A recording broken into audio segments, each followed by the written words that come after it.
रुपेश भैया जानते हैं, पहले हम सोचे ना कि ये ड्राइवर भैया गाएंगे, हाँ। लेकिन मुन्ना भैया आ गए ना तो हम सोचते हैं सजनवा गा देते हैं। अरे वाह, दिल रह जाएगा क्या? हाँ बिल्कुल बिल्कुल। बताइए। और हमारे गौतम भैया भी बहुत अच्छा गाड़ी चलाते हैं। और आपको जब भी देवघर जाने का मन करे ना, एक कॉल कीजिए, फॉर्च्यूनर लेकर आपके बीच हाजिर हो जाएंगे। पता चलेगा कि हम फोन में करते रह जाएं, देवघर घुमाते हैं। नहीं बिल्कुल ऐसी बात नहीं है, भैया जरूर आएंगे। एक बार गौतम भैया के लिए जोरदार ताली बजाइए, जोरदार ताली। वाह क्या बात है। कि गाड़ी लेके बढ़ी यहाँ से जाइए, मोर ड्राइवर सजना। अब जितने सजन बड़े जिनकर बियाह हो गइल बा, जितना लोग के नहीं हो भइल बा, जितना लोग गाड़ी चलावे, कोनो भी गाड़ी हो के, मोटरसाइकिल हो के, 2 पहिया 4 पहिया 10 पहिया 12 पहिया 18 पहिया जितनो पहिया हो के, अगर चलाई ले तो तरी बताई कितना लोग चला ले गाड़ी। अब बाकी आगे ना चला पहला, आई जितना कैमरा वाले बड़े सब छुच्छल बड़े का तो लोग ना चला पहला, फेंक उठा के हुए छोट के बड़ा कि गाड़ी लेके बढ़ी यहाँ से जाइए, मोर ड्राइवर सजना। अब देखा आपका सजनवा कह देनी, अब तो तारा लोग पे डिपेंड करता कि एमे से हमारा सजनवा के बा, एमे से के सजनवा बा। मैंने दोनों हाथ लगा के सीधा सीधा पूरा पूरा। अरे भाग पी के गाड़ी मत चलाई हो, मोर ड्राइवर सजना।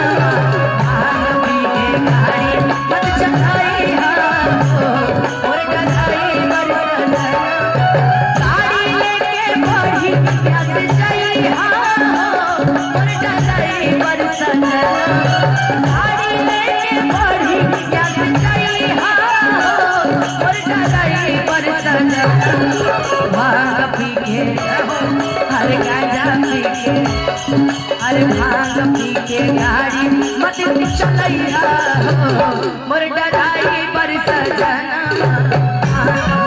गाड़ी मत चलैया हो, मोर ड्राइवर सजना।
सुना, भांग के नशा बड़ी खराब होला।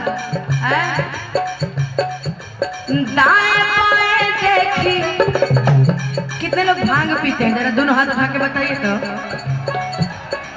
कितने लोग गांजा पीते हैं? तू लोग का पिए लो है? तू लोग क्यों चीज में ना बड़ा कुछ ना। दाएं बाएं देखी के चलाई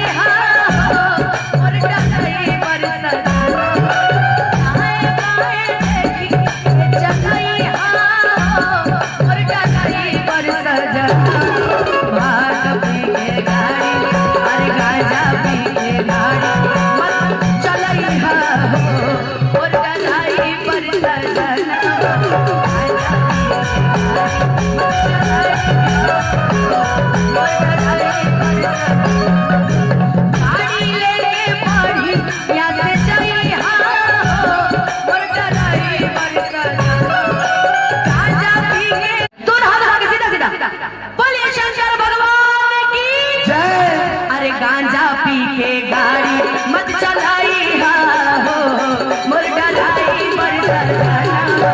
गांजा पी के गाड़ी मत चलाई हो।